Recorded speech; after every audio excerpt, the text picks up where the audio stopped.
उपस्थित असलेले माझे मित्र आणि बंधूंनो, आज आपण या प्रचार सभेमध्ये आलेलो आहोत तुमच्या गावामध्ये आणि या देशामध्ये काय वातावरण चाललंय हे आपल्याला सगळे याकडून अवगत आहोत.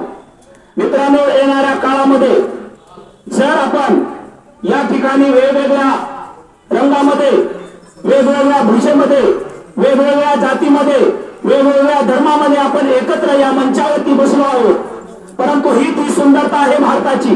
येणाऱ्या काळामध्ये काही लोकांना ही सुंदरता डोळ्यामध्ये, मनामध्ये क्षुभत आहे आणि हे सुंदरता मला देखवत नाही. जर ही सुंदरता आपल्याला टिकवायची असेल, हे दायित्व टिकवायचं असेल, तर आपल्याला येणाऱ्या काळामध्ये बजरंग बाप्पा सोनवणे येणाऱ्या 13 तारखेला प्रचंड अशा तुतारी माणूस या तुतारी चिन्हावरती मोहर लावून प्रचंड असं विजय करायचा आहे. मित्रांनो, या देशामध्ये सामान्य माणसाची परिस्थिती एकदम बिकट झालेली आहे. पूंजीपतींचं साम्राज्य वाढतंय.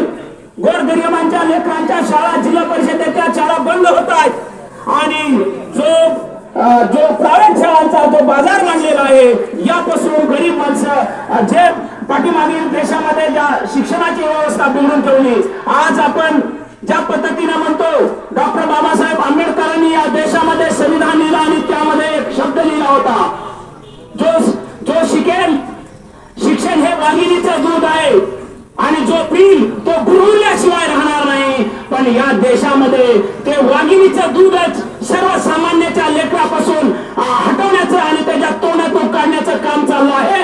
आणि जे शिक्षण मोफत भेटायला पाहिजे होतं ते सगळं खाजगीकरण होतंय. याचा कुठेतरी विरोध झाला पाहिजे आणि ज्या संविधानावरती आपण जगतो, आपण एकत्र आहोत, हे सर्वसामान्य सोबत चालतो, याच संविधानाला आज बदलण्याची गोष्ट भारतीय जनता पार्टीची लोक करतायत. यांना जर आपल्याला या संविधानाला वाचवायचं असेल, या देशाला एकत्रित ठेवायचं असेल, तर आपल्याला येणाऱ्या 13 तारखेला प्रचंड अशा इंडिया आघाडीचे उमेदवार माननीय बजरंग सोनवणे बाप्पा यांना प्रचंड तुतारी या माणसावरती मोहर लावून प्रचंड मताने विजय करायचा आहे. एवढंच निवेदन करण्यासाठी आम्ही आपल्या या ठिकाणी आलो आहोत. वेळेचं भान आहे म्हणून मी माझे 2 शब्द संपवतो आणि थांबतो. जय हिंद, जय महाराष्ट्र. बजरंग बाप्पा की जय.